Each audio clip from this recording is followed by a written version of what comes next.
Ile bugo jande mo ta ke akamata. Kaje ke no nye na Igwe na di na ma.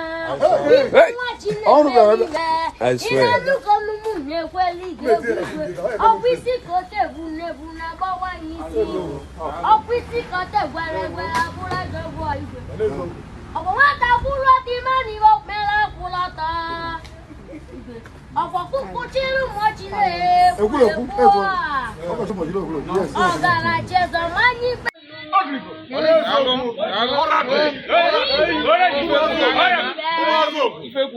Mẹ́kẹ́rẹ́ mi ni jìkálí sí Igwe.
Ready, smell.